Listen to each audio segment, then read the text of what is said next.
E para falar sobre esse encontro entre os presidentes Lula e Donald Trump, a gente recebe agora ao vivo o professor de Relações Internacionais do IBMEC, o Eduardo Galvão. Professor, muito bom dia, bem-vindo ao Jornal da Manhã. Muito bom dia a todos que nos assistem também, é um prazer estar aqui. Professor, primeiro eu queria que a gente fizesse um cálculo político para ambos os países, para Trump também e para Lula. Os dois políticos saem mais fortes dessa reunião e qual a avaliação diplomática também a partir de agora? Realmente as relações, pelo que tudo indicam, vão ser estreitadas a partir desse encontro e o chanceler brasileiro Mauro Vieira disse com otimismo, que acredita inclusive em redução total até das tarifas. É assim que a gente pode avaliar mesmo? Olha, a gente estava acompanhando o que o Eliseu estava contando e trazendo para a gente aqui dos últimos detalhes sobre essa conversa que houve mais cedo. E a gente vinha de um cenário onde o presidente Lula aqui no Brasil estava enfrentando problemas com a opinião pública, de desaprovação do governo. O presidente americano também viu a sua popularidade começar a cair ao mesmo tempo que a inflação subia, logo após que as medidas do tarifaço no mundo todo começaram a não dar certo, não sair como era esperado. Então, ambos estavam em situações sensíveis, tanto em âmbito doméstico, em âmbito dos seus países, quanto também em âmbito internacional.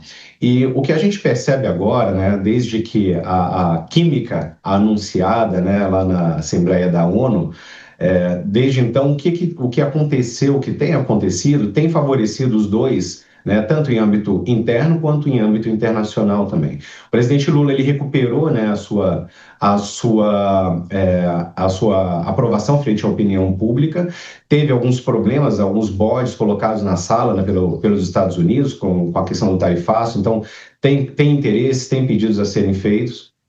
O presidente americano também tem pautas que são de interesse, pautas de negociação internacional que são de interesse dele e de parte do seu eleitorado. A gente está falando ali de combustíveis, a gente está falando de carne, a gente está falando de terras raras, a gente está falando de regulação de big techs. Então, o que a gente está vendo agora é que ambos estão dispostos a conversar, a gente consegue perceber ali pela postura dos dois que há uma intenção de negociação.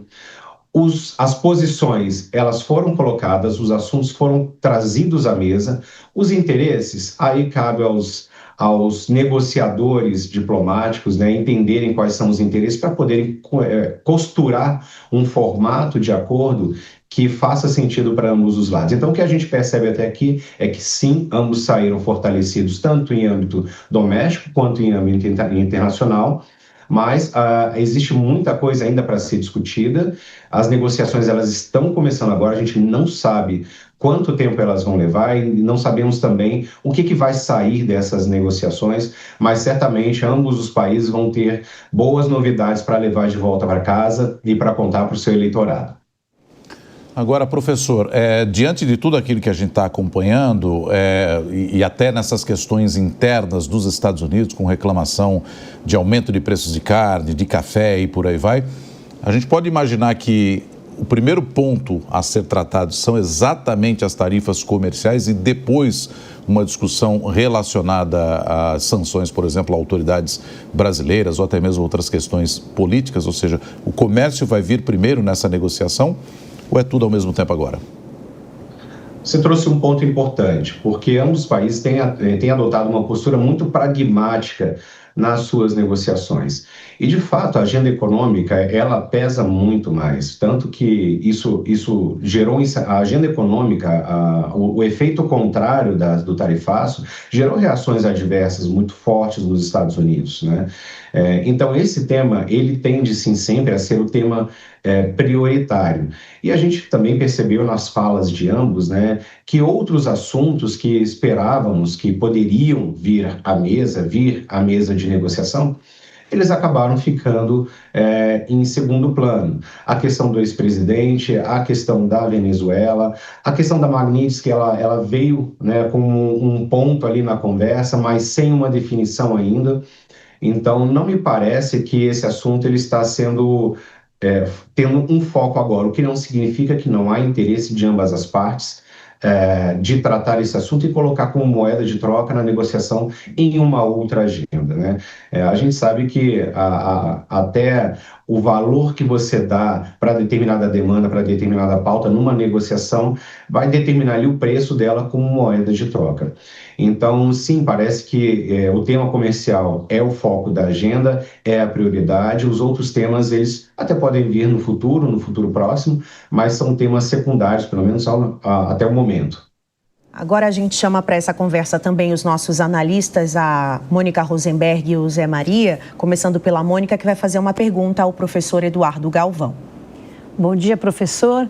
A minha pergunta é em relação ao judiciário brasileiro, porque nós vimos que o começo desse processo de estressamento das relações teve por trás também processos das Big Techs e dessas grandes plataformas americanas na justiça brasileira que aceleraram a chegada das sanções, pelo menos Magnitsky, das sanções em relação ao nosso Supremo Tribunal e a juízes e suas famílias. O senhor acredita que agora, com essa conversa entre os chefes do Executivo, o destensionamento, a conversa sobre a redução das tarifas, a pressão vai continuar em cima do judiciário, em cima desses processos e essas ações em relação às Big Techs? Ou também nesse aspecto vai haver um resfriamento e vamos entender que sim, então as decisões brasileiras serão soberanas, vamos cumpri-las? O senhor acredita que nessa área também vai ter uma calma? Olha, Mônica, boa pergunta. Alguns pontos são difíceis de antecipar, mas vamos ler um pouquinho o que temos de evidências aí no cenário para a gente poder entender quais são os caminhos, né, possíveis nessa negociação. A gente percebe desde o início do governo, da gestão de Donald Trump, um interesse muito grande, não só pelo setor, né, de Big Techs. A gente percebeu ali na posse os grandes empresários presentes na solenidade do presidente americano. E desde então a gente tem percebido o valor que se tem dado a essa pauta, a regulação dessa pauta, nas falas, né, do governo americano. E isso já havia sido estudado, isso já havia sido levantado, né, logo ali quando estávamos no momento da disputa eleitoral entre Trump e Kamala, e esse assunto ele se mantém até hoje, né? O presidente americano já deu algumas pistas, né, da insatisfação dele quanto à regulação das Big Techs, que é um mercado muito importante para os Estados Unidos, porque é um setor bastante rico, que gera bastante receita, e como esse setor das Big Techs, e principalmente das plataformas, ele depende do uso, né, global dessas plataformas, e o Brasil entra como um desses grandes mercados, grandes usuários. Quanto mais se restringe a possibilidade de atuação ou de expansão dessas plataformas, menos receita, menos lucro essas empresas estão tendo e levando para os Estados Unidos. Então, sim, existe um interesse muito grande do governo americano em liberar ao máximo a regulação para essas Big Techs, de modo que elas consigam operar sem muitas travas, sem muitas barreiras ali, e consigam, de fato, aumentar o seu faturamento. Ocorre que isso tem trazido algumas preocupações para alguns países, entre eles o Brasil. Tem se preocupado com algumas questões regulatórias e, por conta disso, vieram algumas decisões judiciais que deram ali alguns limites, algumas travas, né? E a gente tem uma expectativa da regulação das plataformas de redes sociais, das Big Techs, uma regulação para sair em breve. E isso tem acendido um sinal de alerta no governo americano, que teme como essa regulação vai vir. Então, existe muito interesse dele, mas também existe o interesse do Brasil de manter uma regulação que seja adequada aos parâmetros daqui, à cultura daqui, aos valores daqui. E isso pode se entrar numa mesa de negociação de forma que ambos cheguem a um consenso, Mônica, mas levem para casa alguma vitória. Ou seja, todos consigam mostrar ao seu mercado interno, consigam mostrar à sua população que sim, construímos algo, chegamos a um termo possível, estamos levando uma vitória para casa. Então a gente pode esperar que seja encontrado aí um meio termo, né, um caminho do meio para que eles possam não restringir completamente as plataformas digitais aqui no Brasil, como se tem receio, e ao mesmo tempo que o governo brasileiro consiga levar para casa uma notícia de que conseguimos negociar algo que é de interesse do Brasil. Nós estamos conversando com o professor de Relações Internacionais do IBMEC, Eduardo Galvão. José Maria Trindade também tem pergunta ao senhor. José Maria. Perfeito. Professor, nós transmitimos agora há pouco aqui ao vivo a fala do presidente Lula para empresários asiáticos, não é só, vários países estavam ali com os empresários brasileiros e tal. E a gente viu um presidente caixeiro viajante, né, um mercador. Esta é a ideia da nova diplomacia. Os diplomatas, eles estão agora muito treinados em vender o país, quer dizer, mudou muito as relações internacionais. E o presidente Donald Trump chegou para dar uma sacudida geral. Eu diria que esse problema de integração não é só do Brasil, mas de vários países.